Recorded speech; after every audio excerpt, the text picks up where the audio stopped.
Bienvenido a este rincón de silencio y paz. Acomódate y presta atención a tu respiración, sintiendo cómo te conectas con tu interior. Con cada suave respiración, suelta la tensión que se ha acumulado durante el día. Permite que tus ojos sientan el peso de la noche y tu mente se aquiete. En este momento, nada más importa que escuchar y sumergirte en esta historia. Permite que cada palabra te acompañe hacia un sueño profundo y reparador. Relájate y disfruta de la experiencia.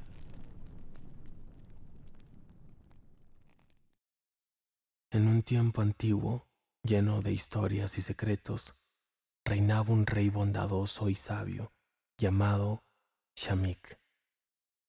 Entre sus súbditos más cercanos estaba su ministro, el gran visir Ibrahim, hombre de amplios conocimientos, de reputación intachable. Este visir tenía una hija, Calis, conocida así por la delicada frescura y radiante juventud que iluminaba su rostro. Era talentosa y poseía buenos modales. Amaba la música, la poesía y las historias que acunaban los corazones. Muchos admiraban su carácter dulce y su presencia graciosa. Pero la fama de Calis no se limitaba a su hermosura externa. Tenía un espíritu curioso, anhelante de aventuras y de libertad. A menudo subía a los balcones del palacio de su padre para contemplar al pueblo y en ocasiones observar los juegos y festejos que cada año organizaba el rey Shamik para alegrar a los nobles y gentes de la corte. Un día de celebración, en medio de un partido que se realizaba frente a las murallas del palacio, Calis se asomó por la ventana. Vio un despliegue de jinetes, guardias, banderas, música y risas. Entre los jugadores percibió a un joven de porte gallardo, figura esbelta y sonrisa que destellaba como una joya al sol. Sin darse cuenta, su corazón empezó a latir con más fuerza. Intrigada, preguntó a su nodriza: ¿quién es ese joven tan apuesto que destaca entre los guardias? La anciana, que conocía a casi todos en la corte, respondió: se llama Al-Wuhud. Es un joven muy apreciado por el rey por su honor y su corazón noble. Mientras él cabalgaba, Calis, casi sin pensar, tomó una manzana y la dejó caer suavemente desde su balcón al paso del joven. Al-Wuhud alzó la mirada y sus ojos se cruzaron con los de ella. Sintió un conmovedor estremecimiento que le iluminó el rostro. Fue apenas un instante, pero suficiente para que dos almas se reconocieran en el lenguaje de la ternura. Aquella noche, cada uno, en sus aposentos, no lograba apartar al otro de sus pensamientos. Calis se sintió abrumada por la intensidad de esta emoción desconocida. Al-Wuhud, en cambio, se dormía intentando memorizar cada rasgo de la muchacha que había contemplado tan fugazmente. Los días siguientes, Calis dio señales de melancolía. Su pecho estaba lleno de suspiros y anhelos. La nodriza, que la conocía bien, comprendió que su joven ama sufría por un amor recién nacido.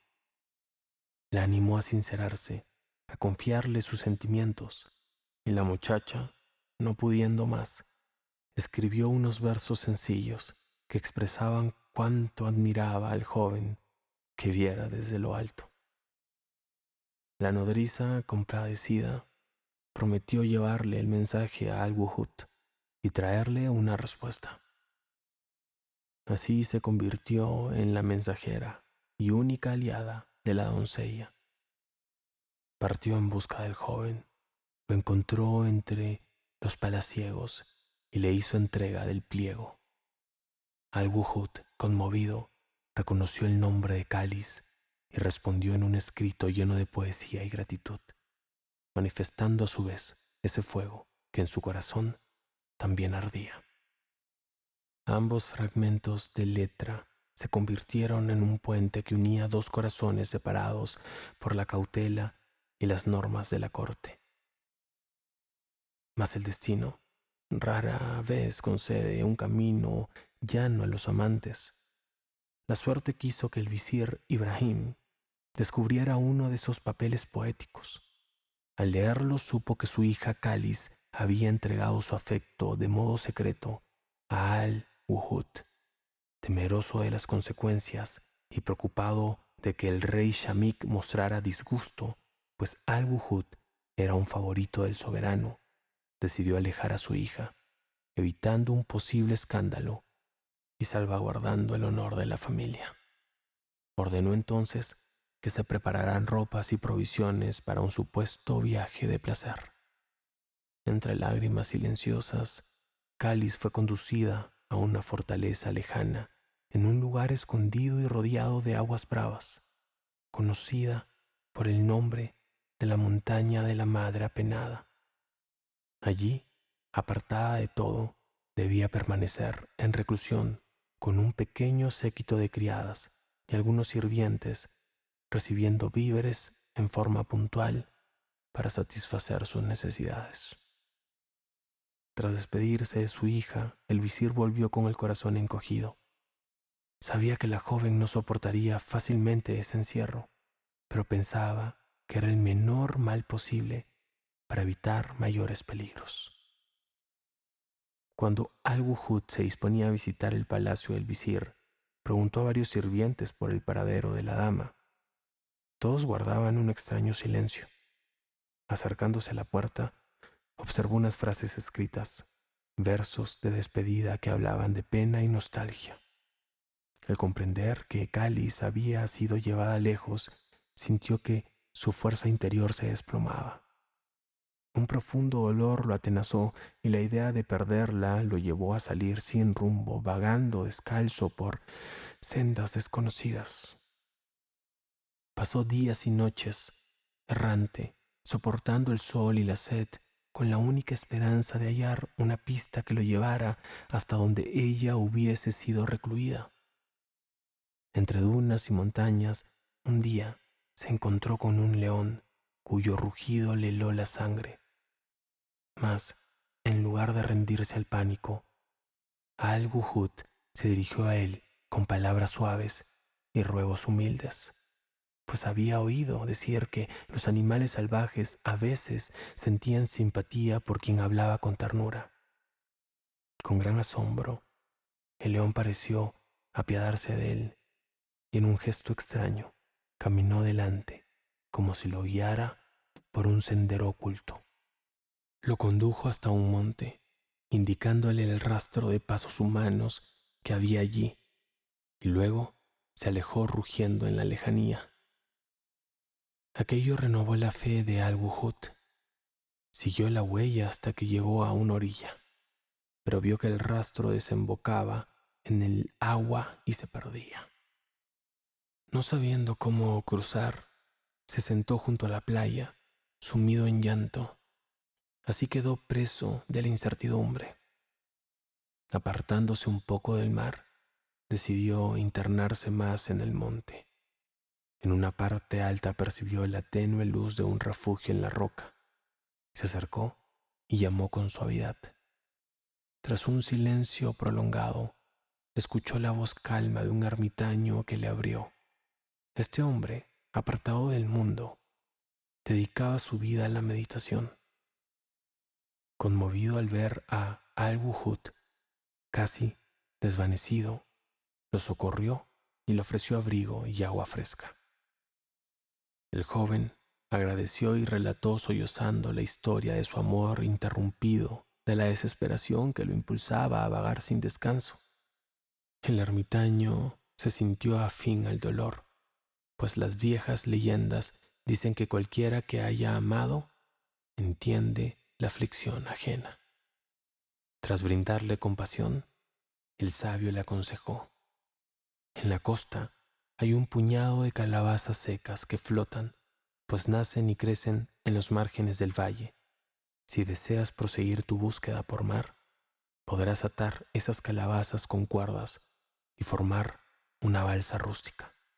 Quizá la corriente o el viento te lleve a donde anhelas. Aunque el plan sonaba peligroso, Al-Wuhud no encontraba otra salida. Se despidió del ermitaño con lágrimas y gratitud. Ató los grandes frutos secos y se dejó llevar por las olas. Durante varios días navegó a la deriva, luchando contra su agotamiento. A veces rezaba, a veces improvisaba versos de añoranza, hasta que la barcaza improvisada encalló en otra parte de la isla, donde se erguía un castillo imponente rodeado de espesura y riscos. Tan solo quedaba un enorme portón de hierro que cerraba el acceso. Sin fuerzas, se dejó caer a las puertas de aquel recinto. Allí permaneció todo un día, sin ver un alma. Al día siguiente, un eunuco salió a inspeccionar. Compadecido del aspecto debilitado de Al-Wuhud, lo invitó a pasar al patio, donde brotaba una fuente y cantaban aves engalanadas. El joven, pensativo, notó que aquellas aves parecían gorjear lamentos de nostalgia, y su corazón se encendió con la esperanza de que tras esas murallas pudiera hallarse su amada. Mientras tanto, en la lejana fortaleza de la montaña de la madre apenada, Cáliz languidecía. Si bien estaba rodeada de criadas que la atendían, su ánimo se marchitaba sin la presencia de Al-Wuhud. Sus versos se tornaban cada vez más tristes y pasaba las noches en vela asomada a los muros, mirando la luna con la ilusión de recibir consuelo. Un día se armó de coraje y, desafiando la vigilancia, enlazó telas para formar una soga desde una ventana alta y descendió, sin otra compañía que su voluntad de libertad. Caminó largamente, venciendo su temor, hasta que llegó a una playa. Allí encontró un pescador que, sorprendido de verla, se mostró muy desconfiado al inicio, pues la apariencia de la joven, con ricos ropajes, lo hacía temer haberse cruzado con alguien de importancia. Pero Cáliz le habló con voz dulce y lo convenció de permitirle subir a su pequeña embarcación. Fueron sacudidos por un viento repentino que los alejó de la costa.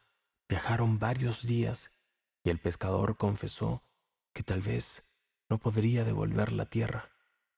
Tras muchas jornadas sobre el mar y sin saber a qué parte habían ido a parar, al fin desembarcaron en un reino desconocido, gobernado por un rey llamado Dirbas. El rey Dirbas vio llegar la barca desde la ventana de su palacio y notó a la joven. Percibiendo su noble porte, bajó a recibirla. Cuando supo por boca de la muchacha que era hija de un gran visir y que huía de una desgracia amorosa, tuvo piedad. Dispuso para ella un lugar seguro en su palacio, para que pudieran descansar y reponerse. Cáliz, agradecida, le contó su historia, el gran amor que le unía a Al-Wuhud, el temor de su padre, el encierro en la fortaleza y su huida valiente. El rey Dirbas, conmovido, prometió ayudarla a encontrar a su amado y decidió enviar mensajeros a Shamik, el rey bajo cuyo poder vivía el visir Ibrahim, y también buscar rastros del joven Al-Wuhud. Preparó obsequios, cartas y a sus mejores jinetes para emprender la misión de traer a Al-Wuhud. Cuando los emisarios de Dirbas llegaron al palacio de Shamik con su embajada, llevaban una misiva que leía: «Suplico me envíes a vuestro oficial Al-Wuhud, pues deseo una misión con vuestra corte. Anhelo que se despose con la hija del visir que aguarda mi protección. El rey Shamik, al enterarse, sufrió gran desconcierto. Nadie sabía dónde estaba el joven, pues había desaparecido tiempo atrás. Respondió apenado, diciendo: «Lo que piden no es posible. Ignoro dónde se halla, mas si vuelven a encontrarlo, lo entregaré con sumo gusto». El monarca, lamentando la partida de su fiel Al-Wuhud, recordó la fidelidad y valentía de aquel joven. Para calmar la angustia de la embajada, Shamik envió a su vez al visir Ibrahim, padre de la propia Cáliz, a buscar a Al-Wuhud, prometiendo que, si lo hallaban, todo se solucionaría. El visir Ibrahim partió con un reducido séquito, pues no deseaba demasiada ostentación. Se unió al ministro enviado por el rey Dirbas y juntos recorrieron múltiples ciudades, preguntando por el paradero de un joven llamado Al-Wuhud. Mientras tanto, Al-Wuhud continuaba sin saber nada de Cáliz. En el castillo donde lo había acogido aquel eunuco pasaba los días entre la nostalgia y la esperanza, pero al no encontrar rastro de su amada, sintió que debía seguir avanzando. El destino quiso, no obstante, que terminara acompañando al ministro del rey Dirbas de vuelta a la corte de ese monarca, sin saber todavía por qué ni para qué lo llevaban. Creyó que sería la voluntad divina la que movía los acontecimientos. Cuando al fin llegaron ante el rey Dirbas, éste preguntó al ministro por Al-Wuhud, pues esperaba que su recado hubiera tenido éxito, y el joven, incapaz de contenerse, dio un paso al frente y declaró: «Rey de generosa fama, yo soy Al-Wuhud. He vagado y padecido, ansiando hallar a mi Cáliz. Si me prometes un reencuentro, te seguiré a donde me ordenes». El rey Dirbas, maravillado, contestó: «Al fin, Cáliz está bajo mi techo, aguardando saber de ti, pero quería confirmar con mis propios ojos tu identidad». La alegría invadió a Al-Wuhud al comprobar que la joven amada estaba en el mismo lugar. El rey los hizo unir en presencia de testigos, sellando así el vínculo que tiempo atrás había quedado interrumpido. Pero aún faltaba la bendición de Shamik y las formalidades con su padre, el visir. Dirbas, en amistad con Shamik, envió aviso de la aventura. Shamik, rebosando de júbilo, pidió que la boda definitiva y la celebración tuvieran lugar en su palacio para honrar a la pareja. Un cortejo magnífico se preparó. Cáliz, llena de emoción, se reunió con Al-Wuhud y ambos viajaron hacia la corte de Shamik. Durante el trayecto se contaban entre sí los detalles de su espera y la profundidad de sus sentimientos. Cada instante era un prodigio de reencuentro. Cuando arribaron, el rey Shamik organizó una festividad de proporciones grandiosas. Se reunieron poetas y músicos, se encendieron lámparas de colores, se prepararon manjares exquisitos y durante varios días se festejó la unión de los dos enamorados.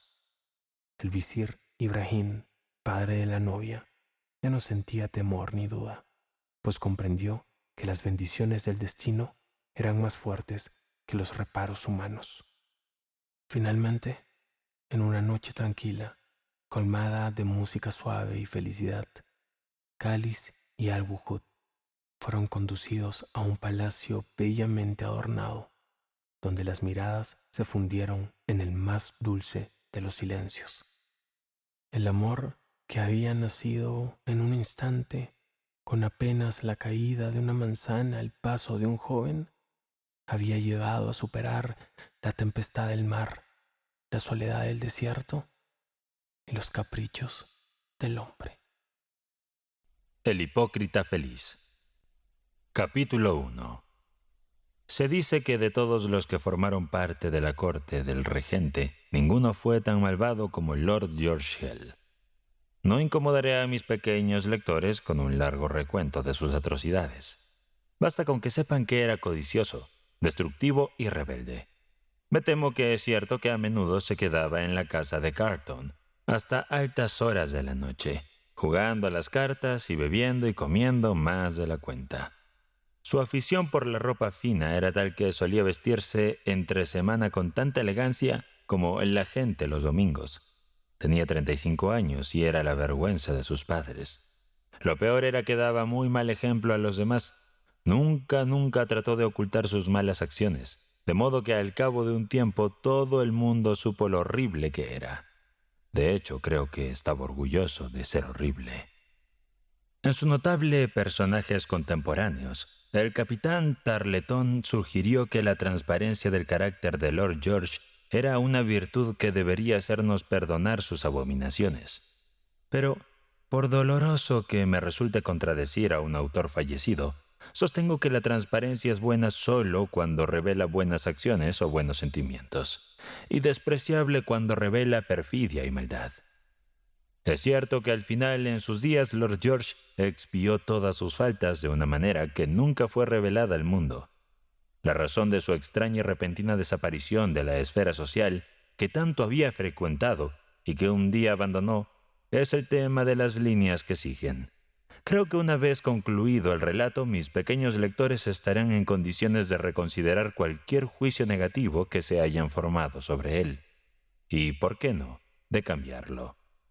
Dejo a Lord George en sus manos, pero mi defensa de él no se basará en esa transparencia suya, que algunos de sus amigos tanto admiraron. Siempre ha habido hombres cobardes o caprichosos que toman por virtud la posesión de un título nobiliario y la absoluta carencia de escrúpulos. Aquí viene George Hell, decían. Qué malvado parece. Hay un dicho que dice, la nobleza obliga, por lo que un aristócrata jamás debe perder su buena fama y reputación. La maldad anónima hace poco daño. Muchas personas eran inmunes a la magia de su título de lord y lo desaprobaban tan frecuentemente que, cada vez que entraba en una habitación donde ellos se encontraban, enfilaban directamente a la puerta y lo vigilaban severamente a través del ojo de la cerradura. Todas las mañanas, cuando paseaba por Piccadilly, cambiaban de acera, dejándolo en compañía de sus secuaces. El cruel Lord George se mostraba indiferente ante estos desplantes. De hecho, parecía totalmente insensibilizado, y cuando las jóvenes se recogían las faldas al pasar junto a él, apenas se hojeaba sus tobillos. Soy afortunado de no haberlo conocido. Dicen que se parecía bastante a Calígula, con una pizca de bufón, y a veces en las mañanas invernales en la calle St. James, los niños se callaban y se aferraban a las faldas de sus niñeras cuando lo veían llegar. Un viejo grande y aterrador, con el viento erizando la superficie de su abrigo y acentuando aún más el rojo de sus mejillas encarnadas. En las guarderías lo llamaban el Rey Malvado. Cuando los niños cometían alguna travesura, sus niñeras los amenazaban diciendo que aquel señor entraría por la chimenea o por el armario, y así conseguían que se portaran bien. Como ven, incluso los malvados son instrumentos del bien en manos de la niñera. Es cierto que Lord George no fumaba, un hábito negativo, ciertamente, pero muy de moda en aquella época. Pero la lista de sus buenas cualidades termina ahí. Sentía un amor insaciable por la ciudad y sus placeres, mientras que los nobles lagos ingleses le eran del todo desconocidos. Solía jactarse de no haber visto un geranio en 20 años, y alguna vez llamó al campo el paraíso de los tarados. Londres era el centro de su mapa mental. Londres le daba todo lo que deseaba. ¿No les parece extraordinario que nunca haya pasado una sola tarde, ni siquiera una tarde de verano, en Foyard Chase, aquella estupenda mansión de Hertz, que le ganó jugando a los dados a Sir Follard, cuando apenas tenía 17 años? Siempre cínico e insolente, se había negado a darle la revancha al arruinado Sir. Siempre cruel y antipático, le había ofrecido alojamiento en la portería. Le juro que su trabajo será sencillísimo, explicaba Lord George. Apenas si tendrá que abrirme alguna vez el portón. De ese modo el óxido fue cubriendo las grandes rejas de hierro de Follard Chase, y el musgo fue ocultando sus caminos. Los ciervos merodeaban por los jardines. Había flores silvestres por doquier, y al fondo del pequeño pozo, entre algas y nenúfares, yacía la figura de mármol en la misma posición en que había caído. De todos los pecados de Lord George, ninguno parece tan mezquino como el de Follard Chase. Algunos murmuraban, y él nunca se molestó en negarlo, que lo había ganado haciendo trampa, con dados trucados. De hecho, no había jugador más tramposo que él. Como era rico y no tenía mujer ni familia que mantener, y como su suerte era siempre tan favorable, no puedo excusar su conducta. Una vez, en la casa de Carton, en presencia de obispos y ministros del gabinete, tuvo el descaro de reclamarle al regente el dinero que le había pedido unos meses antes, y se atrevió a declarar que no se marcharía hasta no cobrarlo. Frente a esta situación, el regente lo invitó a quedarse como huésped, a lo que Lord George accedió, quedándose allí durante meses. Solía iniciar sus aventuras nocturnas en el Garblaze, lugar predilecto de timadores y truhanes con título nobiliario. Se paseaba por los salones iluminados del brazo de la Gambogi, la bailarina, y un séquito libertino pisándole los talones. De vez en cuando, en medio de sus vulgares charlas, soltaba un chiste y al ritmo de una cursi balada podía ponerse a bailar o someterse en una trifulca. Cuando se cansaba se dirigía a su palco y atendía a los malabaristas, pugilistas, actores y cualquier otra persona excéntrica que estuviera actuando allí. Una noche de mayo, en que las estrellas eran espléndidas y una luna parecía una gran camelia, Lord George estaba apoyado en la repisa de su palco y observaba el número del enano alegre, un hombrecito pequeño de cabeza rizada que debutaba. Garbles había encontrado una novedad.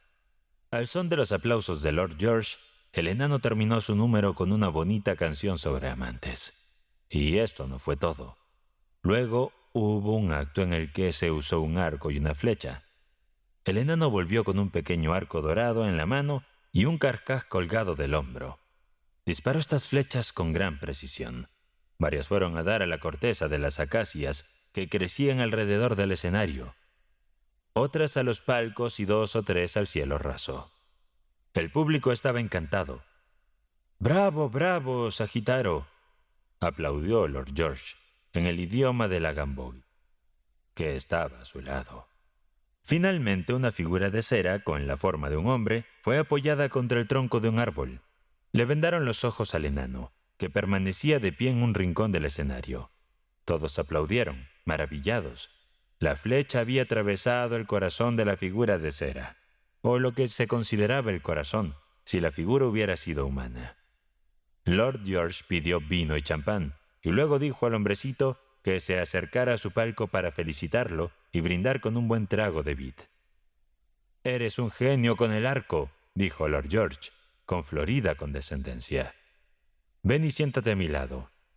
Antes déjame presentarte a mi divina compañera, la señora Gambogi. Miren, ustedes son Virgo y Sagitario. Puede que se hayan encontrado en el zodiaco». «En efecto, conocí a la señora hace muchos años», respondió el enano, haciendo una reverencia. «Pero no en el zodiaco. Es más que seguro que la señora ya me ha olvidado».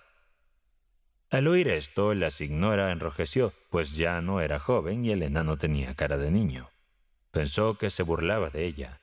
Sus ojos brillaron. Los de Lord George, en cambio, centellaron con malicia. «Dulce es la juventud», se mofó. «Oiga, ¿cuántas primaveras tiene? ¿20? «Más de las que puedo contar», dijo el enano. «A su salud, señoría». Y vació su copa de vino. Lord George volvió a llenarlo y le preguntó cómo había adquirido ese milagroso dominio del arco. «Mucha práctica», replicó el homúnculo. «Mucha práctica con criaturas humanas».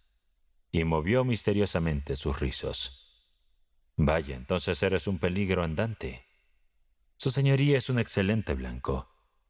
Poco plácido por esta broma a su corpulencia, que rivalizaba incluso con la del regente, Lord George se giró bruscamente y prefirió mirar el escenario. Esta vez fue la Gambogi quien se echó a reír.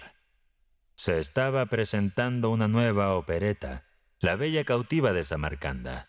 Todos los clientes de Garble sentían curiosidad de ver a la debutante Jenny Mere, quien se decía que era hermosa y talentosa.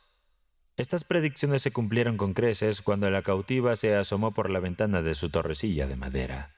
Estaba pálida bajo su turbante azul. Sus ojos estaban ensombrecidos por el miedo y sus labios entreabiertos y estáticos en una mueca. Parecían incapaces de hablar. ¿Acaso nos tiene miedo?, se preguntaba el público. La aplaudieron con fuerza y cuando al final saltó y cayó en los brazos de su galante amante, Nisara, con quien bailó una sencilla danza folclórica, el público quedó encantado. Era muy joven y no bailaba muy bien, es cierto, pero se lo perdonaron. Durante toda la presentación, mientras era amenazada por la cimitarra o le suplicaba a su padre por su vida, el público no dejó de llorar y admirarla. Absorto sin prestar atención a sus compañeros, Lord George miraba por encima de las candilejas. Parecía estar en trance. De repente sintió una punzada en el corazón. Adolorido, se puso en pie de un salto y al volverse, le pareció ver volar a un niño alado y risueño, en cuya mano había un arco y que se perdía en la oscuridad. La silla del enano a su lado estaba vacía. Solo Gambogi estaba con él, y su rostro sombrío estaba hinchado de furia. Llevándose una mano al corazón, que parecía haber sido atravesado por un arma invisible, volvió a tomar asiento. Respiraba con dificultad y apenas parecía consciente de lo que le rodeaba.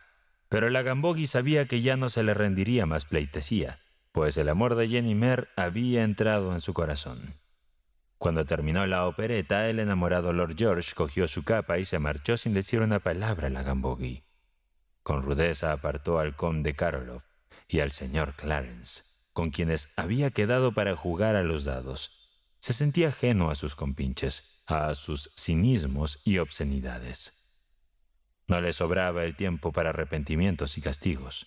Solo sabía que debería arrodillarse a los pies de Jenny Mere y pedirle que fuera su esposa.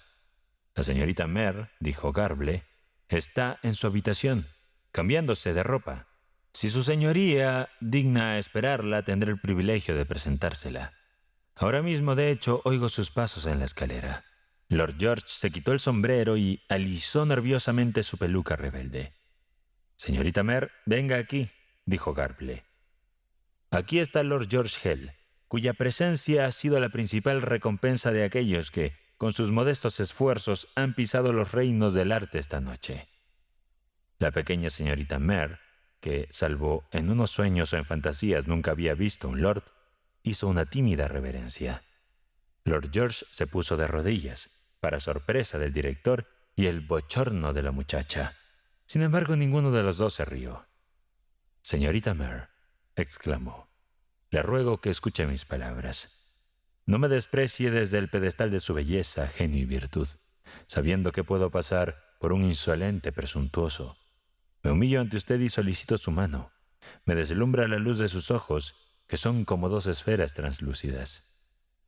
«Señor», dijo la muchacha, con sencillez. «Se dice milord», dijo Garble, con aire solemne. «Milord, agradezco sus palabras», corrigió la muchacha. «Son hermosas, pero en serio, nunca podré ser su novia». Lord George escondió la cara entre las manos. «Niña», dijo Lord Garble, «que no salga el sol antes de que te retractes de esas palabras». «Arrojo a tus pies mi riqueza, mi rango, todo lo que poseo», gritó Lord George con voz lastimera. «Esperaría una hora, una semana, un lustro, una década, si solo me dieras una pequeña esperanza». «Nunca podré ser su esposa», dijo ella lentamente. «Jamás me uniré en matrimonio con un hombre cuyo semblante no irradie santidad. Mi señor, aunque su rostro refleje un auténtico amor hacia mí, lo veo empañado por vanidad de este mundo, al igual que un espejo manchado. No se arrodille ante mí, pues soy humilde y pobre, no soy digna de tan favoroso cortejo. Si quiere postrarse ante alguien, hágalo ante una dama elegante. En cuanto a mi amor, es mío y nadie puede tomarlo por la fuerza. Solo puedo ofrecerlo libremente, como todo verdadero amor. Por lo tanto, levántese. Solo daré mi amor a aquel cuyo rostro sea como el de los santos». La señorita Mare había pronunciado este discurso con un semblante y elocución tan soberbios que el señor Garble no pudo evitar aplaudir. En cuanto a Lord George, estaba inmóvil como un roble herido. Con una dulce mirada de compasión, la señorita Mare siguió su camino. El señor Garble, solícito, ayudó a su señoría a levantarse. Lord George salió a la noche sin decir palabra. Las estrellas seguían espléndidas. Parecían burlarse de las lamparillas ahora tenues del jardín de gables. ¿Qué debía hacer? No se le ocurrió nada. Le ardía demasiado el corazón. Se detuvo en el borde del lago que, como su vida, era poco profunda y artificial. 2 cisnes dormían en la superficie.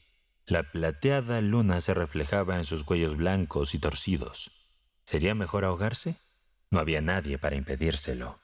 Por la mañana lo encontrarían flotando allí y se le consideraría otra víctima trágica y noble del amor. El jardín cerraría sus puertas por la noche. No habría función en el pequeño teatro. Y Jenny Mare quizás lloraría por él. La vida es una prisión sin barrotes, murmuró mientras se alejaba. Deambuló toda la noche por las misteriosas calles y plazas de Londres. Los vigilantes, que estaban familiarizados con su rostro, empuñaban sus bastones cuando se acercaba, pues tenía razones para desconfiar de sus hábitos salvajes. Él no les hizo caso. A través de ese conflicto entre la oscuridad y el día, que al liberarse altera nuestra tranquilidad, Lord George avanzaba en la profunda conciencia de su amor y de su desesperación. Al amanecer se encontró en las afueras de un pequeño bosque de Kennington. Un conejo pasó corriendo entre sus piernas, entre el rocío. Los pájaros revoloteaban entre las ramas. Las hojas temblaban con el presagio del día, y el aire estaba impregnado de un dulce aroma de jacintos. Qué fresco era el campo. Parecía apaciguar los ardores de su alma y engrandecer su amor. Empezó entonces, ante la luz clara del alba, a dar forma a los medios para conquistar a Jenny Mare, que había concebido en esas desesperadas horas nocturnas. Pasó por allí un viejo leñador que, con ruda cortesía, le indicó el camino que lo conduciría rápidamente a la ciudad. Se resistió a abandonar el bosque. Con Jenny, pensó, viviría siempre en el campo, y formó un ramillete de flores silvestres para ella. Su vagabundeo por la silenciosa ciudad fortaleció sus decisiones románticas. Él, que había visto la ciudad tantas veces en sus horas de sueño, nunca se había dado cuenta de lo siniestro de su aspecto.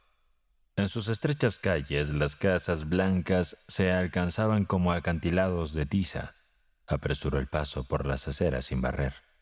¿Cómo pudo amar tanto tiempo esa ciudad maligna?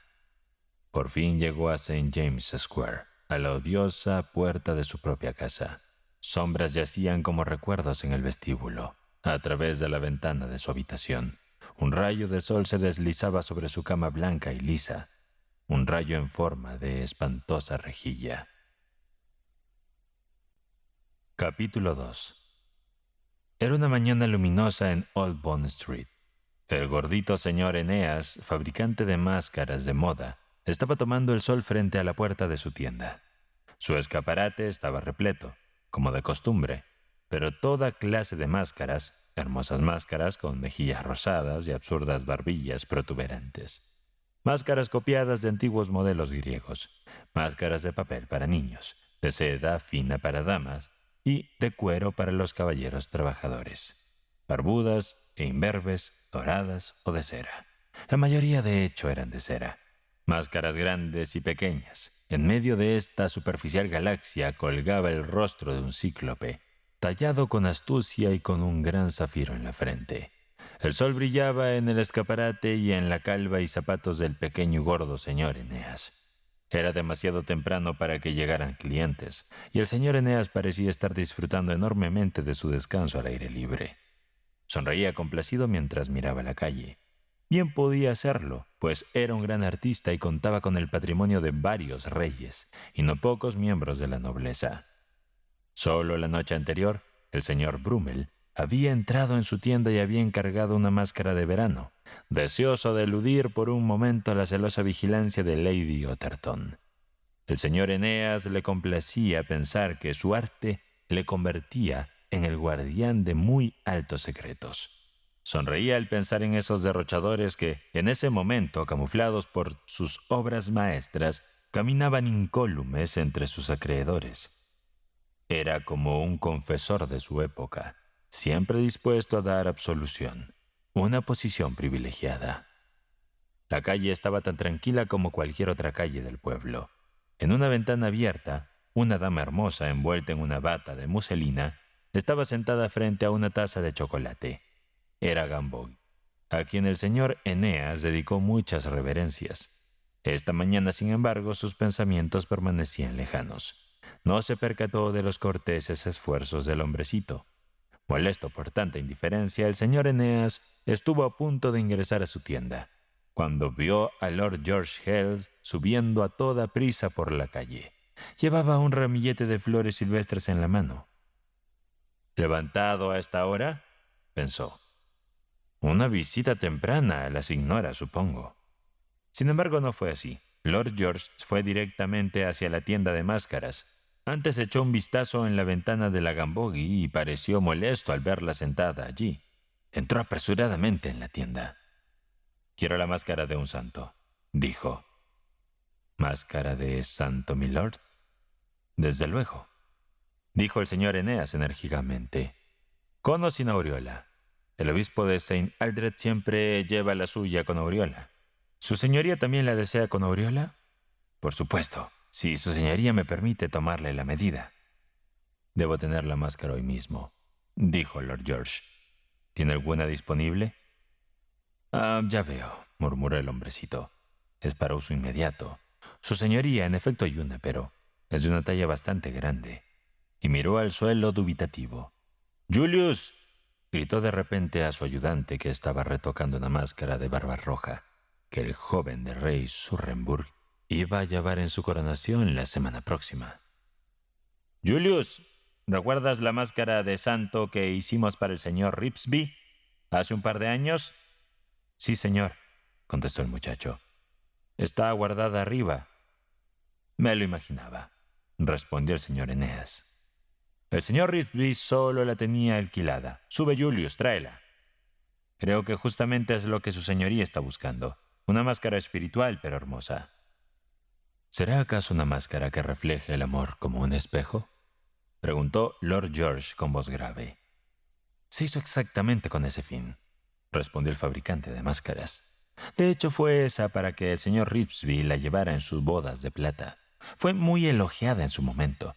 ¿Sería tan amable, milord, de acompañarme al saloncito?» El señor Eneas lo condujo detrás de la tienda. Estaba eufórico. Hasta entonces, Lord George nunca había frecuentado su negocio. Se apresuró a dar una vuelta por el salón e insistió en que su distinguido cliente tomara una silla y un cigarro de su pitillera mientras encontraba la máscara del santo. Los ojos de Lord George recorrieron vitrinas de máscaras y cartas en las paredes, pero no las vio, porque estaba pensando si la Gamboge lo habría visto entrar en la tienda. Como era temprano, pensó que ella aún estaría en la cama. Aquel viejo y siniestro proverbio, «Los celos se levantan temprano», vino a su memoria. Su rostro se posó en una gran máscara de plata, los rasgos de un rostro humano trazados en tenue filigrana. «Su señoría se preguntará qué máscara es esta», dijo el señor Eneas dándole unos golpes con sus uñitas. «¿Esa máscara?», murmuró Lord George. «No debería divulgarlo, milord», dijo el fabricante, «pero sé que su señoría respetará un secreto profesional, un secreto del que me siento orgulloso. Esta», señaló, «es una máscara para el dios Sol, Apolo, a quien el cielo bendiga». «Me asombras», dijo Lord George. «De nadie menos, se lo aseguro. Cuando Júpiter era su padre, lo nombró señor del día. Apolo pidió poder ver los actos de la humanidad en las horas nocturnas. Júpiter accedió a tan razonable petición, y cuando Apolo hubo pasado por encima del cielo y se escondió en el mar, y la oscuridad cayó sobre el mundo, levantó la cabeza por encima de las aguas para observar los actos de la humanidad en las horas nocturnas. Sin embargo, añadió el señor Eneas con una sonrisita, su semblante luminoso espantaba las tinieblas. Los hombres se levantaban de sus camas, extrañados de que el día comenzara tan pronto, y se ponían a trabajar. Y Apolo se hundió en el mar completamente afligido. «Ciertamente», exclamó, «es triste que sea yo entre todos los dioses el único que puede vigilar el mundo en las horas nocturnas, porque según me han dicho a esas horas los hombres son como los dioses, derraman el vino y se cubren de flores. Las muchachas bailan a la luz de las antorchas, ríen al son de las flautas. El brillo de mi cabeza es como una maldición y quisiera apartarlo de mí». Y mientras lloraba, Vulcano dijo, «Soy el más astuto de los dioses, pero no es el menos compasivo. Para que dejes de lamentarte te daré algo que pondrá fin a tu pena. No es necesario que te deshagas del brillo de tu belleza». Y Vulcano hizo una máscara de plata sin brillo y se la puso en la cara a su hermano. Y esa noche, así enmascarado, el dios del sol salió al mar y espió a la humanidad. Los hombres ya no se abochornaban ante ese intenso brillo, pues estaba oculta por la máscara plateada. A quienes tantas veces había visto alicaídos en sus trabajos cotidianos, los veía ahora festejando entre rosas. Los oyó reír al son de las flautas, mientras las mujeres bailaban bajo la luz de las antorchas. Y cuando por fin se recostaban en sus lechos y el sueño besaba sus párpados, el sol volvía al mar luego de esconder su máscara bajo una pequeña roca marina. Los hombres no sospechaban que Apolo suele observarlos en las noches. Solo piensan que se trata de una diosa sin brillo. Yo mismo pensé que se trataba de la diosa Diana, dijo Lord George. Un error, milord, dijo Eneas. Aquí está la prueba. Y dio un golpecito a la máscara. Es extraño, dijo Lord George. ¿Y cómo es que Apolo te ha ordenado una nueva máscara? Siempre lleva 12 máscaras consigo, una para cada mes del año. Sucede que ninguna máscara soporta durante muchas noches el brillo de su rostro. Incluso una máscara de la mejor calidad hecha de pura plata se empaña y se desgasta. Con los siglos, Vulcano se cansó de hacer tantas máscaras. Así que Apolo envió un mensajero a Atenas a la tienda de Forón, un virtuoso fabricante de máscaras. Forón elaboró las máscaras de Apolo durante muchos años, y cada mes el mensajero acudía a su tienda para conseguir una nueva. Cuando Forón murió, otro artista fue elegido, y cuando éste murió vino otro y luego otro, y así sucesivamente hasta nuestros días. Imagínese, milord, mi alegría y orgullo cuando el mensajero entró en mi tienda, una noche del año pasado. Es el mayor privilegio que un fabricante de máscaras puede tener. Cuando yo muera, agregó el señor Eneas emocionado, Apolo le conferirá mi puesto a otro. ¿Y te pagan por tu trabajo?, preguntó el Lord George. El señor Eneas se irguió de golpe y sacó pecho. Dijo, «El Olimpo, mi señor, no tiene moneda. Para cualquier fabricante de máscaras, el solo privilegio de ser escogido es suficiente recompensa. Sin embargo, el dios Sol es generoso y brilla más en mi tienda que en cualquier otra. No permite que sus rayos derritan mis máscaras de cera hasta no ser entregadas al cliente». En ese momento entró Julius con la máscara de Ripsby. «Le pido perdón, milord, por haberlo entretenido tanto tiempo», suplicó Eneas. «Tengo un gran almacén de máscaras y no todas están catalogadas». Ciertamente era una máscara hermosa, con mejillas sonrosadas y amables cejas. Estaba hecha de la cera más fina. Lord George la tomó con cuidado y se la probó. Le quedaba a la perfección. «¿Tiene la máscara la expresión que buscaba su señoría?», Eneas preguntó. Lord George la dejó sobre la mesa y la analizó atentamente. «Desearía que fuera más como un espejo del verdadero amor», dijo. «Tiene una expresión muy reposada, muy contemplativa». «Fácilmente remediable», dijo el señor Eneas. Con un lápiz fino, unió hábilmente las cejas. Asimismo, dio a los labios una curvatura pronunciada y un intenso color escarlata, gracias a un pincel pigmentado. Y en efecto, la máscara consiguió la expresión de un santo que ama entrañablemente. El corazón de Lord George palpitó de placer. «¿Y por cuánto tiempo desea usarla, señoría?», preguntó el señor Eneas. «Hasta que muera», respondió Lord George. «Siéntese, se lo ruego», replicó el hombrecito, «porque debo ajustar la máscara con gran cuidado. Julius, ayúdame». Así que mientras Julius ponía la parte interior de la máscara sobre la lamparita, el señor Eneas le untó al Lord George una suave y aromática pomada en el rostro. Luego cogió la máscara, ahora bastante suave y caliente, y la empolvó con una esponjosa. «Quédese quieto un momento», dijo y colocó la máscara firmemente sobre su rostro. Tan pronto como se adhirió, su ayudante le entregó una lima de plata y una espátula de madera. Procedió a recortar el borde de la máscara, donde se unió al cuello y a las orejas. Los rastros de la unión finalmente quedaron borrados. Solo faltaba arreglar la peluca sobre la frente de cera. El disfraz estaba hecho.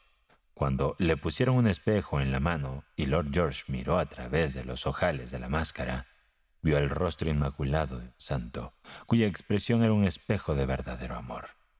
Era maravilloso. Se sintió como un hombre nuevo, como alguien que había olvidado su pasado. Cuando le dio las gracias al señor Eneas, su voz sonó extraña a través de los labios entreabiertos de la máscara. «Es un orgullo haber sido útil, su señoría», dijo el hombrecito, embolsándose las 50 guineas de sus honorarios, mientras despedía con una reverencia a su cliente. Cuando llegó a la calle, Lord George estuvo a punto de maldecir a través de sus nuevos y santos labios. Justo frente a él en la acera y bajo una sombrilla rosa estaba la Gambogi. Lo sujetó de la mano y llamó suavemente por su nombre, pero él pasó de largo sin decir palabra. «No puedo dejar escapar a un amante tan apuesto», rió ella, «por más que me desdeñe. No me desprecies, George. Entrégame ese ramillete de flores silvestres, por favor. Nunca me has mirado con tanto amor, querido». «Señora», dijo Lord George en un tono severo, «me parece que tengo el honor de conocerla». Y siguió adelante. La dama se quedó mirando a su examante, mientras el odio en sus ojos se hacía cada vez más negro e intenso. De pronto hizo señas a un sujeto que, como un espía, estaba escondido en una rendija de la calle, y el sujeto comenzó a seguirlo. Capítulo 3. Lord George, muy agitado, entró en Piccadilly. Le pareció horrible encontrarse con esa figura chillona de su pasado, justo en el umbral de su hermoso futuro. La esmerada charla del fabricante de máscaras sobre los dioses, así como la ceremonia de iniciación de su santa máscara, habían despejado los pensamientos amorosos sobre Jenny. Y luego el encuentro con la Gambogi. Seguramente después de tan descorteses palabras ella no volvería a cruzarse en su camino, y no estropearía su sagrado amor. Sin embargo, él era consciente de su oscura naturaleza italiana, de su apasionada tendencia a la venganza.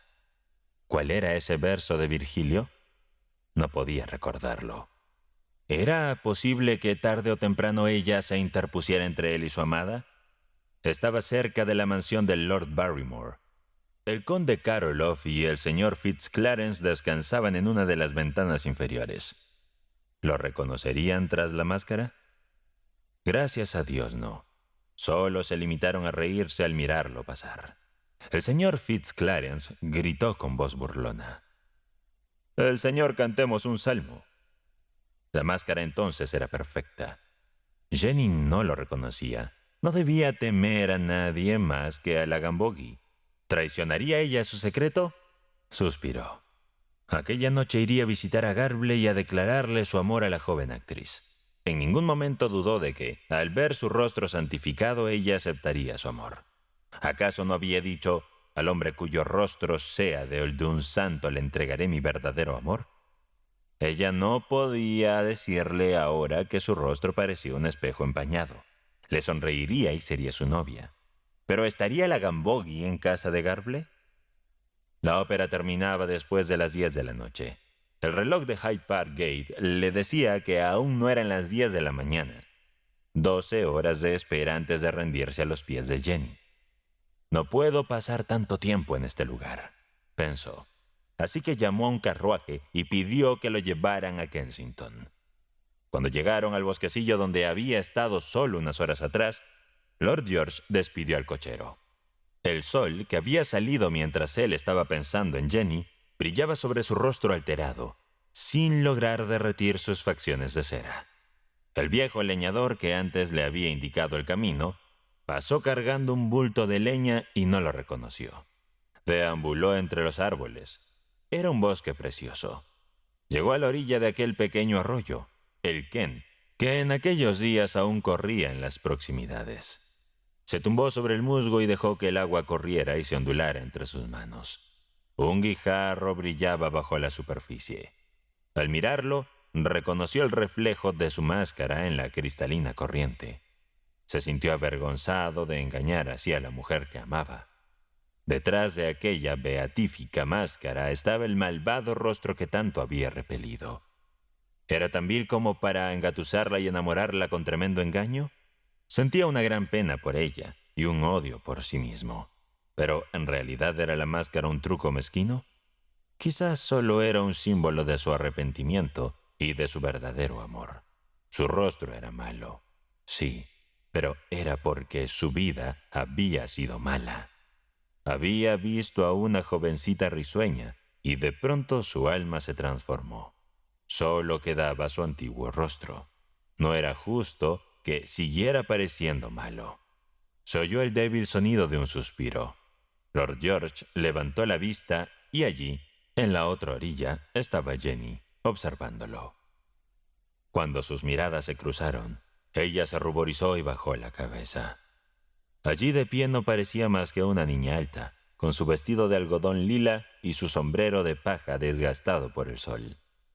Él no se atrevía a hablar y no hacía más que mirarla.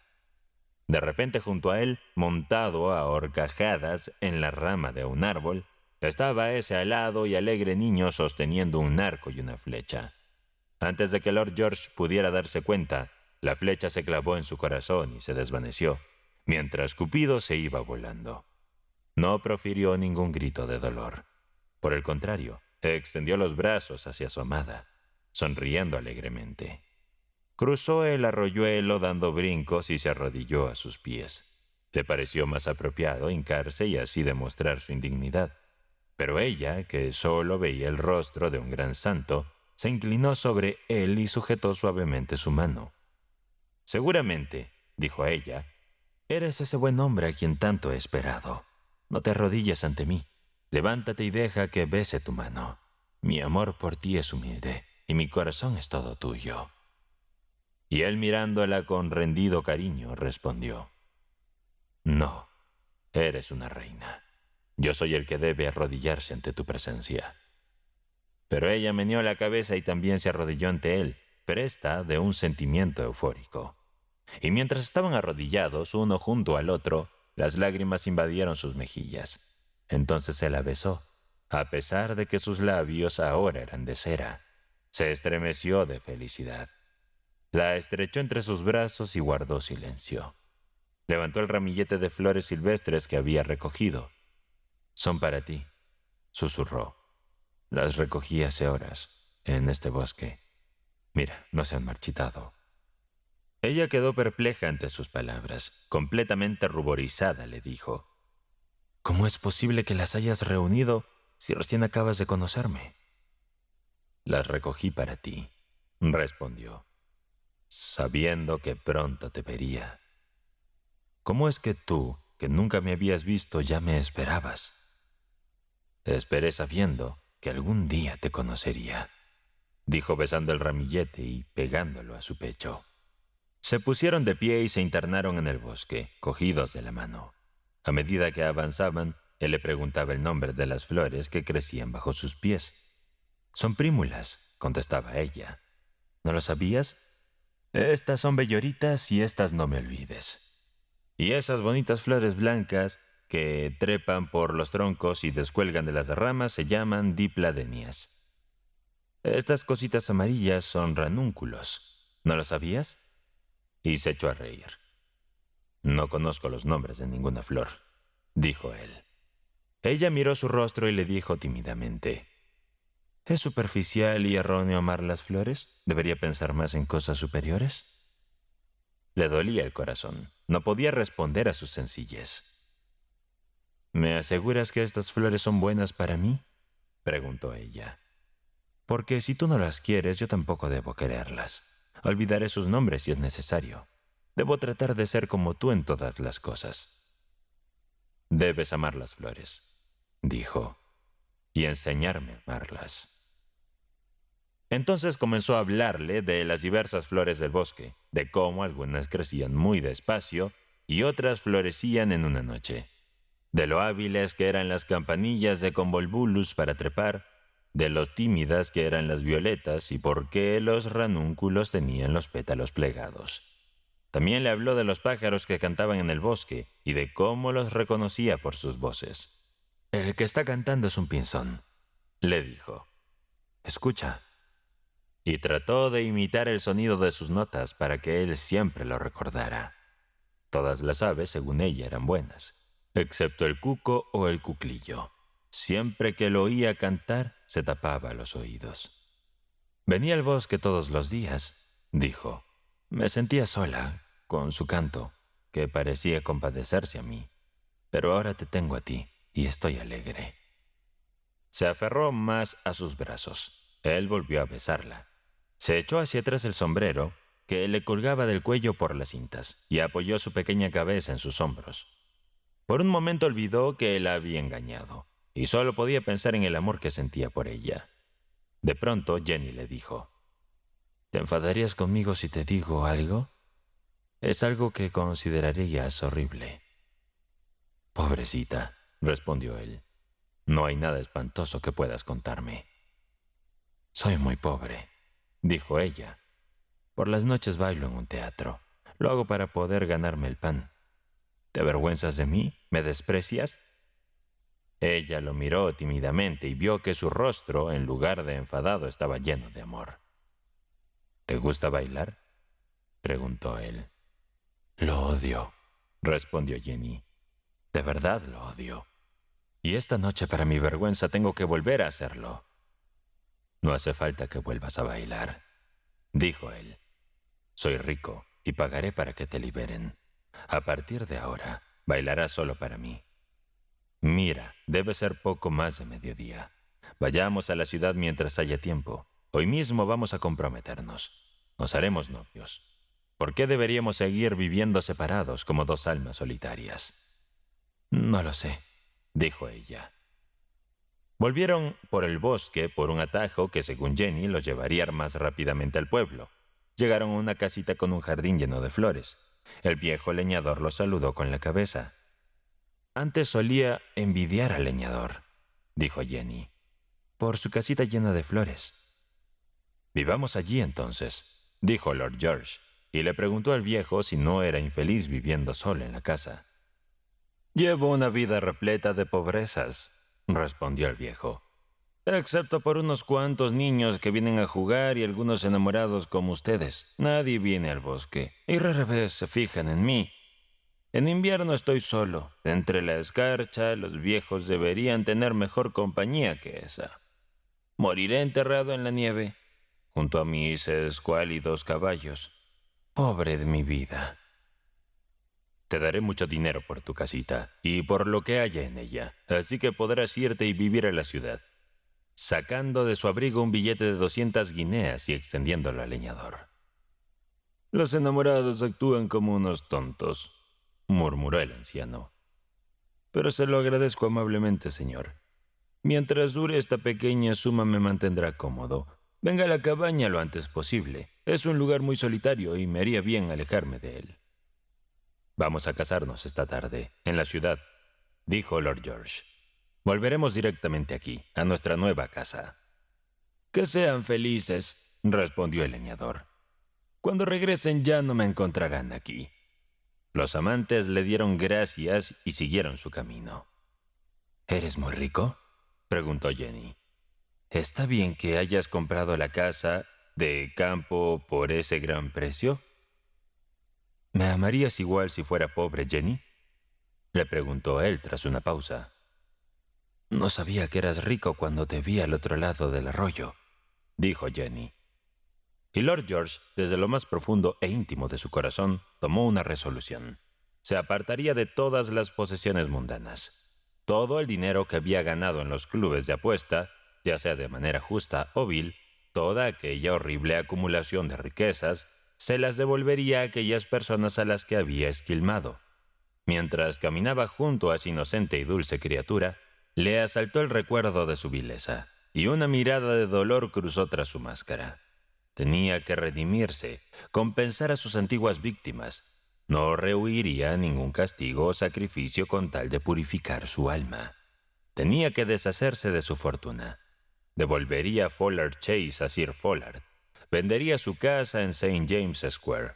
Conservaría una pequeña parte de su patrimonio, pero solo lo suficiente para que él y Jenny vivieran felices en la casita del bosque. «Seré muy pobre pronto, amor mío», dijo. Y hablaron de aquellas cosas que tanto animan a los enamorados, de lo felices que serían juntos y de lo ahorrativos que serían. Cuando pasaron delante de la pastelería de Herbert, la cual, como deben saber mis pequeños lectores, seguía abriendo sus puertas en Kensington, Jenny miró con cierto pesar el rostro ascético de su madre. «¿Pensarías que soy una interesada?», le preguntó. «¿Si te pidiera un bollo? Aquí tienen unos bollos deliciosos». Pollos. Esa simple palabra le arrancó el recuerdo dormido de su infancia. Jenny era una niña después de todo. Bollos. Había olvidado su sabor y su aroma. Mientras miraban los pastelitos abigarrados en el escaparate, él le dijo: «¿Cuáles son los bollos, Jenny? A mí también me gustaría comer uno». «Qué apenada me siento a tu lado», dijo. «Debes despreciarme. ¿Eres tan bueno que incluso te niegas a los placeres más vanos, más simples de las personas? Qué maravilloso debe ser no haber probado nunca un bollo. Mira, aquellos pasteles redondos, marrones y brillantes, con pequeñas pasas dentro, son bollos». Compró 2 estupendos bollos y se sentaron en una de las mesitas de la tienda. Jenny mordió el suyo con timidez, pero se tranquilizó cuando él le dijo que eran deliciosos. Sí, él, el famoso lord de paladar gourmet, ahora saboreaba este simple postrecillo casero, que pasaba primero por los labios insensibles de su máscara antes de llegar a su paladar. Creía convertirse en un hombre mejor cada vez que masticaba un trozo de su bollo. Pero ya no podía perder más tiempo. Eran más de las 2 de la tarde. Así que detuvo un coche frente a la pastelería y se dirigieron rápidamente al ayuntamiento, donde compró una licencia de matrimonio. Cuando el empleado le pidió que escribiera su nombre, dudó. ¿Qué nombre debería poner? Si había enamorado a la muchacha usando un rostro falso, también debía casarse con ella usando un nombre falso. Sintió repulsión de sí mismo. Era un embaucador. Se había apropiado vilmente de un amor puro, cuya dueña jamás le habría entregado de haber sabido la verdad. ¿No era buen momento para confesar la verdad y mostrar su verdadero rostro, ese que ella había rechazado, y seguir su camino? No era justo, sin embargo, que él, cuya alma se había elevado, tuviera que cargar con el peso de su antiguo nombre. George Hill había muerto, y con él su abyecto nombre. Así que tomó el bolígrafo y escribió George Haven, a falta de un mejor nombre. Se casaron según los sencillos protocolos del registro civil de Covent Garden, y al atardecer ingresaron a su nueva casa. Capítulo 4. Pasaron una maravillosa luna de miel en la cabaña. Ningún rey ni reina, en ninguna fortaleza de oro, fueron tan felices como ellos dos. La casita era como un palacio, y las flores que coloreaban el jardín eran los perfectos miembros de su corte. Largos, despreocupados y románticos fueron los días de su reinado. A veces, en efecto, las noches de Lord George se veían perturbadas por extraños sueños. Una vez soñó que llamaba y llamaba a la gran puerta de un castillo. Era una noche helada. La escarcha cubría su cuerpo. Nadie acudía. De pronto oyó un paso en el vestíbulo y un par de ojos asustadizos lo miraron a través de la reja. Jenny escrutaba su rostro. No quería abrirle. Con lágrimas y palabras desesperadas le suplicó, pero ella no le abría. Entonces, de manera muy sigilosa, se arrastró alrededor del castillo y encontró una ventana en la pared. Estaba abierta. Trepó silenciosamente por ella. En la oscuridad de la habitación alguien corrió hacia él y lo besó con pasión. Era Jenny.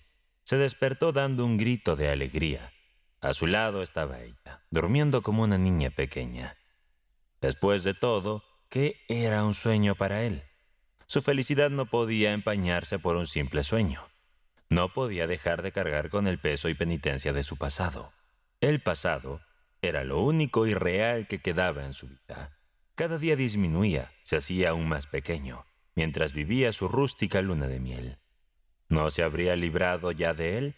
¿Acaso no había escrito a su abogado pocas horas después del matrimonio que había renunciado al mundo, que estaba en un lugar donde nadie lo encontraría y que deseaba que todos sus bienes se distribuyeran entre sus amistades? Ese testamento era la prueba fehaciente de su expiación, y por el que se había dado por muerto al mundo.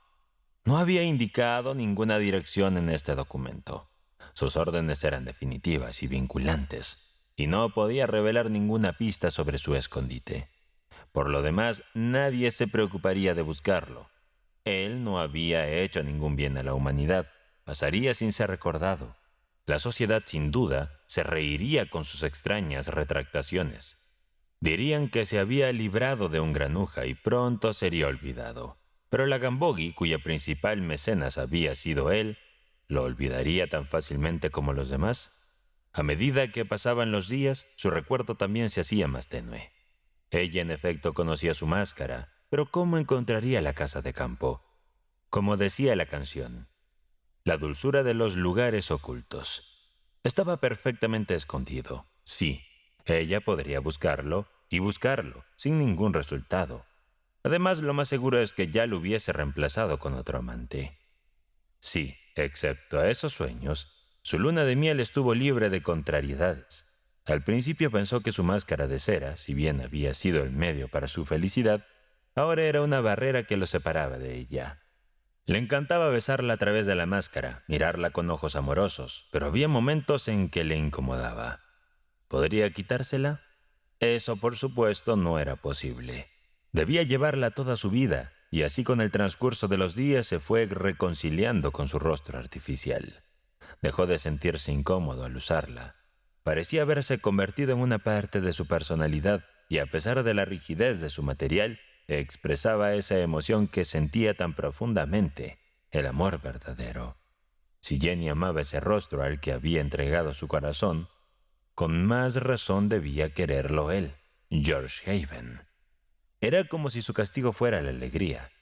Él y Jenny llevaban una vida sencilla, frugal. Se levantaban a primera hora del día, igual que los pájaros, por quienes sentían un enorme cariño.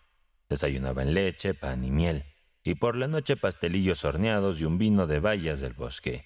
Jenny, luego de ir caminando arriba por el monte, coleccionaba bayas y preparaba vino. Su marido lo saboreaba con deleite, pero nunca bebía más de 2 copas. En su opinión, era un vino mucho más delicioso que aquellos que había bebido en cortes y afamados viñedos. Sabía mejor que el brandy o que el Tokay de Brooks, cuyo sabor había olvidado. El vino de bayas de su esposa era lo más majestuoso que podía probar su paladar. A veces, después de cenar, tocaba la flauta para ella en el césped plateado por la luna, y luego le hablaba de la cadena de margaritas que iba a elaborar para ella el día siguiente. Ella se sentaba a su lado, en completo silencio, y juntos escucharon el canto del ruiseñor hasta la hora de acostarse. Así de sencillos y admirables eran sus días. Capítulo 5. Una mañana, mientras ayudaba a Jenny a regar las flores, le dijo de repente: «Cariño, lo habíamos olvidado». «¿Qué cosa?», preguntó Jenny, levantando la vista de las flores. «Es nuestro aniversario de boda», respondió él con tono serio. «No debemos dejarlo pasar sin alguna celebración». «No, en efecto», asintió ella. «No debemos. ¿Qué podemos hacer?». Después de conversarlo, decidieron organizar un singular banquete. Irían al pueblo, comprarían una bolsa de bollos y se los comerían por la tarde. Así pues, en cuanto todas las flores estuvieran regadas, fueron a la tienda de Herbert, compraron los bollos y regresaron a casa muy animados, cargando las bolsas. Jenny se sentó en el césped bajo la sombra de un limonero y George se recostó a sus pies. No querían disfrutar del festín tan pronto. Se entusiasmaban como niños ante la expectativa de que pronto se divertirían. Jenny fue colocando los bollos en la pequeña mesa rústica, una encima del otro, hasta que parecieron una elaborada pagoda. Cuando con mucho cuidado coronó la estructura con el 12º bollo, dio una palmada e improvisó un pequeño baile. Se rió tan fuerte, tenía solo 16 años, pero ya poseía un gran sentido del humor, que la mesa tembló y la pagoda cayó al césped. Rápida como un gatito, Jenny persiguió los bollos, que rodaban de un lado a otro por la hierba, atrapándolos con la mano. Luego regresó sonrojada y con el cabello alborotado, con una cama de bollos entre los brazos. Empezó a meterlos en la bolsa de papel. «Querido esposo», dijo mirándolo, «¿por qué no te ríes de mis locuras? Tu rostro serio me inquieta. Pareces siempre a punto de reprenderme. Sonríe o pensaré que soy irritante para ti. Por favor, sonríe un poco». Pero la máscara, por supuesto, no podía sonreír. Estaba diseñada para reflejar un amor verdadero, y era ingrávida, inmóvil. «Me diviertes mucho, querida», dijo, «pero mis labios no pueden sonreír. Tu amor los ha hechizado». «No comprendo. Yo te amo a ti, y sin embargo, también puedo sonreír». Estaba contrariada. Tomó su mano entre las suyas y la acarició suavemente, deseando que le fuera posible sonreír. Algún día, tal vez, ella se cansaría de esta monótona seriedad, de esta estricta dulzura. Viéndolo de esa forma, no era raro que deseara al menos un ligero gesto facial. Permanecieron en silencio. «Jenny, ¿qué sucede?», susurró de repente. Ella, con los ojos muy abiertos, miraba por encima de su cabeza. «¿Por qué pareces tan asustada?». «Hay una mujer que me está mirando desde el otro lado de la empalizada», dijo. «No la conozco». El corazón de George se estremeció. Tantas cosas pasaban por su mente en ese momento que no se atrevió a volver la cabeza y ver al intruso. «Me está saludando con la cabeza», dijo Jenny. «Tiene una cara malvada. Debe ser de otro país». «No te fijes en ella», susurró él. «¿Dices que parece malvada?». «Muy malvada y oscura. Tiene una sombrilla rosa. Sus dientes son como de marfil». «No te fijes en ella. Vamos, querida. Es nuestro aniversario de boda». «Desearía que no me sonriera. Sus ojos son tenebrosos, como dos pozos de tinta». «Comamos los bollos». «Está viniendo hacia aquí». George oyó el pestillo del cerco. «No dejes que entre», sollozó Jenny. «Tengo miedo». Oyó el ruido de los tacones en el camino de grava.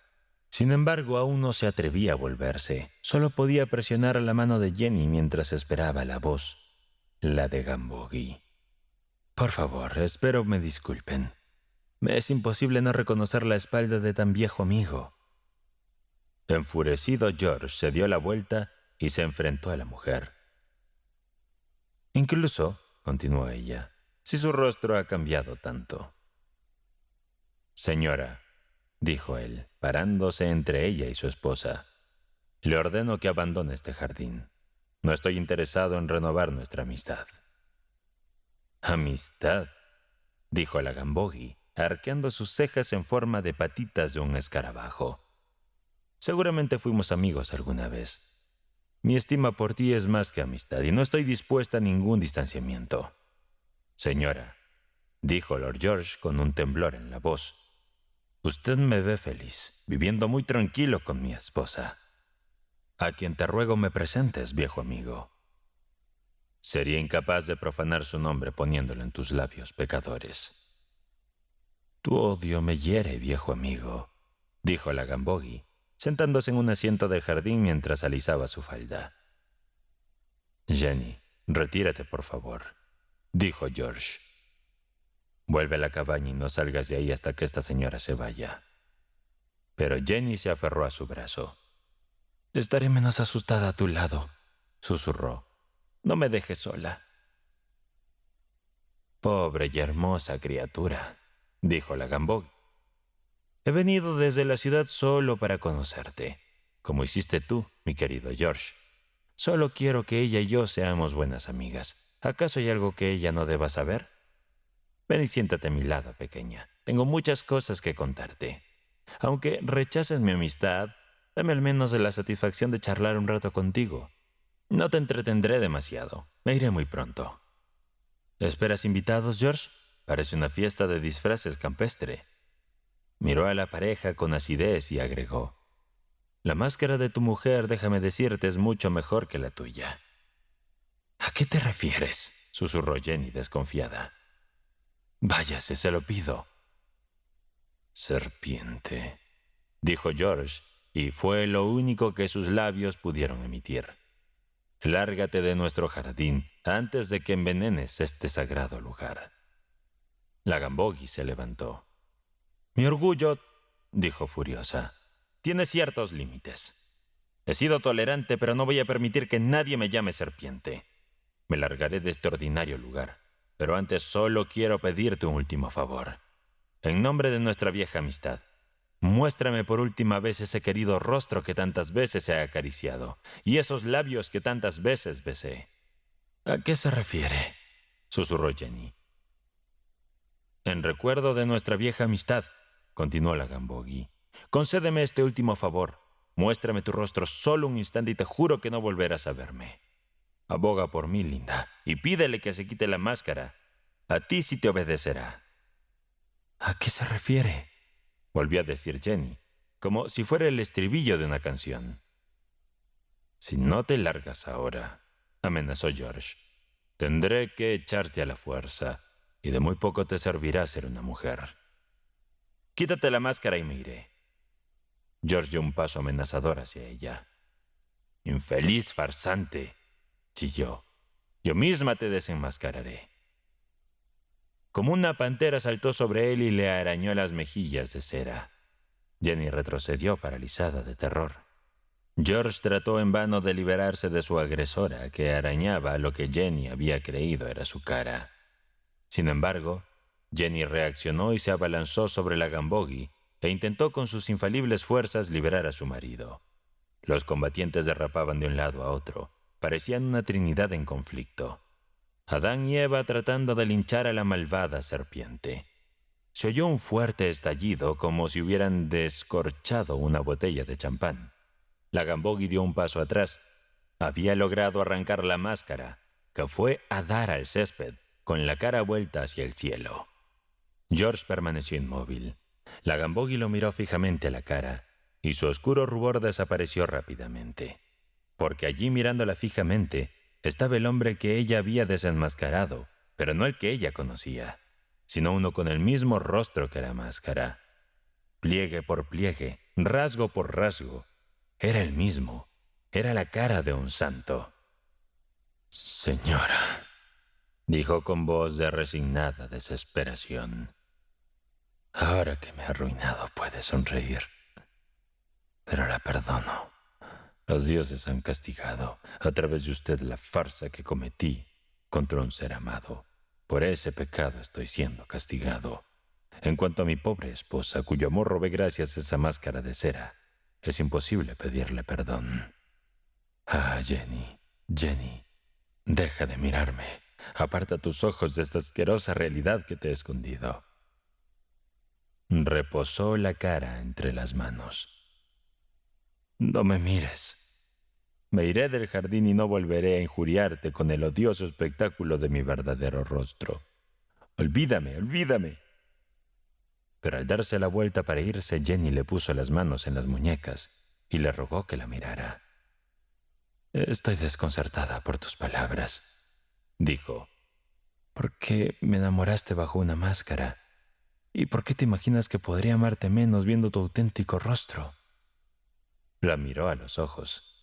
En el espejo violeta de sus iris vio el reflejo de su rostro.